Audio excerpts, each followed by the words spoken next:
காமராஜர் கலைஞர் கையை பிடித்து நீ தான் தமிழ்நாட்டை பார்த்துக்கணும்னு சொன்னாருங்கல்ல. சொன்னதா சொன்னார்ல. இத விட கேவலமான ஒரு ஸ்டேட்மெண்ட் நீங்க எங்கேயாவது பார்த்திருக்க முடியுமா? புரியுதுங்களா? இது நகைப்பாவும் எடுத்துக்கலாம், கேவலமாவும் எடுத்துக்கலாம், அருவருக்கத்தக்க செய்தியாவும் எடுத்துக்கலாம். எப்படி வேணாலும் எடுத்துக்கலாம். ஏன்னா, இது நடக்காத ஒரு செய்தி. சான்று இருக்கா? ஆதாரம் இருக்கா? காட்ட முடியுமா?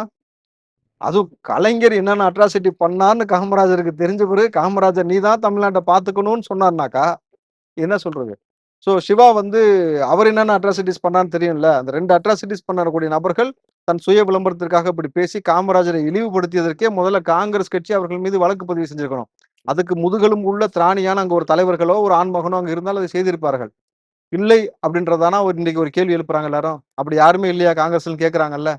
என்ன சொல்லுவாங்க காங்கிரஸ் கட்சி தலைவர்கள்? சொல்லுங்க பார்ப்போம். 17, 18 எம்எல்ஏ இருக்கீங்கல்ல. எம்பி இருக்கீங்கல்ல. காங்கிரஸ் கட்சிக்கு தலைவர் இருக்கீங்கல்ல. என்ன செய்றீங்க? நம் தலைவரை குறித்து இவ்வளவு இழிவா பேசினதுக்கு அப்புறமும் நீங்க வாய் திறக்க மாட்டீங்கன்னாக்கா, இப்படி ஒரு என்ன சொல்றது? திமுக பார்த்தா அவ்வளவு தொடர்ந்துங்கிறீங்களா? அவ்வளவு பயமா? இல்ல என்ன எதற்காக இவ்வளவு மௌனிச்சு கிடக்கணும்?